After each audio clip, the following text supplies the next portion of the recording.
Emyr dwi. And I'm Amy. A efo'n gilydd, dyn ni'n dau rhan o'r band Awen Ensemble. Ac Eleni, dyn ni wedi rhyddhau albym cysyniadol o'r enw Cadair Idris. Mae Awen Ensemble yn band efo 7 aelod. Athon ni dechrau yn Leeds tra o'n ni gyd yn astudio yn Leeds Conservatoire. O'n ni wedi cwrdd â aelodau arall y band o fewn y scene Cerddoriaeth yn Leeds. Oedd y aelodau arall, o'n ni gyd yn chwarae mewn bandiau gwahanol. Nath e cymryd cyfnod hir i ni gallu cwrdd ein gilydd. Everyone's kind of had a background in jazz. That's what we all studied at Leeds Conservatoire. We found ourselves really at home in this jazz folk fusion world, and I think it's where we sound our most natural and feel our most true when we're making music.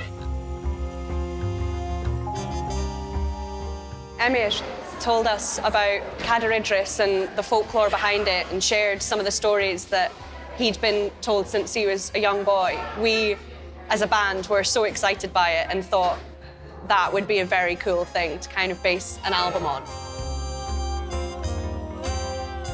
Mae'n mynydd sy'n llawn chwedlau. Mae yna chwedl ynglyn â gawr o'r enw Idris Gawr oedd arfer rheoli'r gwlad o pen y mynydd.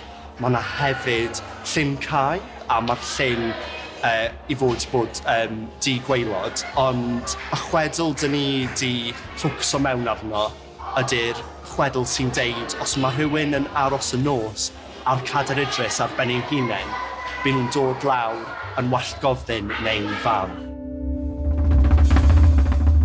We've really enjoyed writing around the myth and having that as the central theme throughout the record. We've also have our protagonist, who is the one that kind of goes on the journey and seeks a newfound sense of self by sleeping a night on the side of Cadair Idris. It was really lovely for us to explore that through the narrative of this imaginary woman.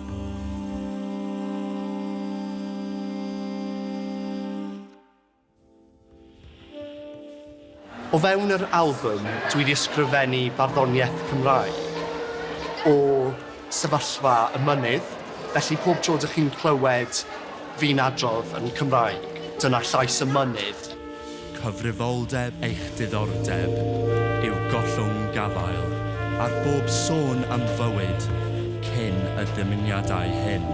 Pan godwch efo'r hael ar olygfa welwch, cewch ddeall y diwrnod mewn lliwiau di-ddiwedd.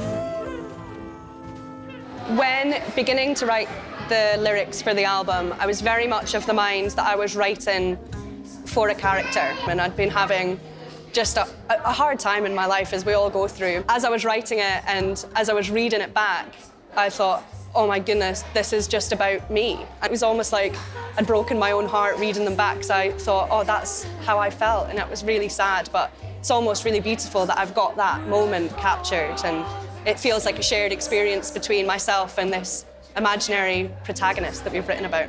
When I try to stand, I'll look up and where... Dyn ni newydd bennu taith mawr o gwmpas Prydain, ac wrth i ni gigio o gwmpas Prydain, dwi'n gallu adrodd yn Cymraeg a mae pobl yn gallu clywed y iaith. Dyn nhw ddim yn gwybod bod yna gymaint o chwedlau a mae gymaint o hanes yn y tir yma.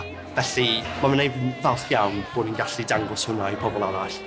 Os ydych chi'n hoffi cerddoriaeth gwerin-jazz wedi cymysgu lan efo chwedlau o Cymru, falle bydd Cadair Idris yn yr albym i chi.